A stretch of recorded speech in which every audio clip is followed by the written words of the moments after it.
So, my roommate did it again. He's gonna be thrown out of here with nothing to wear, no meds, nothing, or he's gonna do something where I'm stuck with no way to get out of this place. I've invested every dime and I got a plan for him, and it works. I've worked with his doctor yesterday. Now, David was supposed to be back to go pack his bags and talk to Dr. Romansky today. I told him we're going to call Dr. Romansky at 9 a.m. Now he's wasted the entire morning. That was at 8. He said he was going to get a cigarette. I said, you're going to be back by 9, right? And you're okay without me because I don't want you going out unless you know you can come back. He goes, yes, I'm going to be back by 9. 9 a.m. because we need to call Dr. Romansky. I need to work out a med list with you. I gotta make sure they're prepared to take you on 9/3 or 10/3, 24. And I have to call and get a ride service down there to get you into the hospital with Dr. Romansky. He's trying to do very stupid stuff like yesterday. I'll give you an example of what I went through yesterday. Not last night, yesterday. Let me see, that would have been over 40 hours ago at 1 a.m. At 1 a.m., my roommate had a fall. Why did he have a fall? Well, he's not asking for help. But there's another problem. I'm trying to help this man. I've been calling his doctors in Lowell, and they understand what these things are. But up here in New Hampshire, my father has confused everybody. Now, this David Ganji is not my father. My father's name is Henry. He's trying to kill me for the last 25 years. He tells doctors that I'm a fantasy spinner and I give them red herrings, and even though I'm bloodied up on the side of the road, it's for attention. And when I go in there with kidney issues and I'm asking the doctor, why is my urine black? My father goes, he just wants to show off his wee wee. And so my father's 88 years old. He's senile himself, and he's been trying to avoid getting help for his wife or him for 25 years. The whole family watched him actually cripple me and make me disabled, as well as his wife passed away in 2011, and I wasn't allowed to visit her in the hospital because she was dying of liver failure because she mixed alcohol with pills almost like for 10 years straight. She was popping pills, drinking, popping pills, drinking, popping pills, drinking. And that's where I learned it from too. Even at 16, I thought it was okay to just take OTC pills, like over the counter. Like it's okay to just take over the counter whenever I feel like. Meanwhile, my mother is taking things like Vicodin and my prescriptions and Xanax that aren't prescribed to her, mixing them with alcohol, mixing them with more alcohol. She's taking Percocet with Tylenol.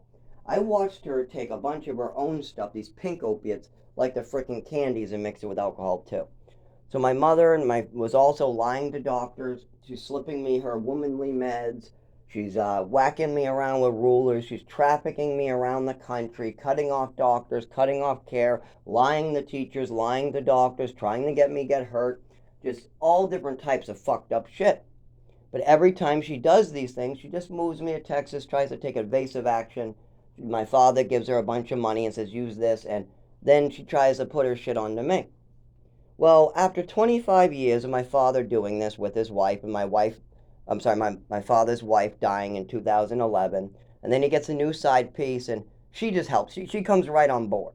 Yes, my mother's long gone from 2011, but somebody else helped my father take over. Now, this old man that I take care of, named David Ganji, I've been trying to work with Wentworth Douglas Hospital, Frisbee, but they won't listen to me. My father has cut off my emergency bracelet that causes an ambulance to pick me up when I have a seizure. He's cut off everybody. The doctor I had named Dr. Hotch, who was coming up, I wanted to see if they were really trying to help me or not too. So I always believe in honesty, trust, compassion, following Jesus in a straight line. These are the things like the Ten Commandments. I follow them strictly. So when my father's new wife and him called me on speaker and said, can we get Dr. Hodge's phone number so we can call him? We're just going to try to help. I was like, they're probably going to cut him off, but I got to have faith. I got to try to. I've talked to them about having faith and working with the churches and doing the right thing, so I'll give it to them. So my neurologist, who's prescribing me epilepsy medication, what is right over here, in case you need any proof, because he'll lie later and say I'm not on it.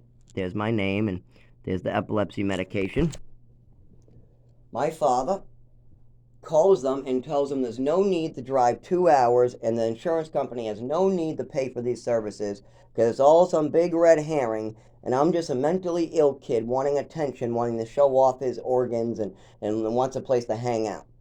That's not true. That's not true one bit. Lowell General Hospital in Massachusetts knew me from living in the woods. I have an apartment and a job. I'm walking on my way to work and I had a seizure. I am not going unconscious bleeding on the side of the road for fun. I'm not trying to stay in the hospital for fun.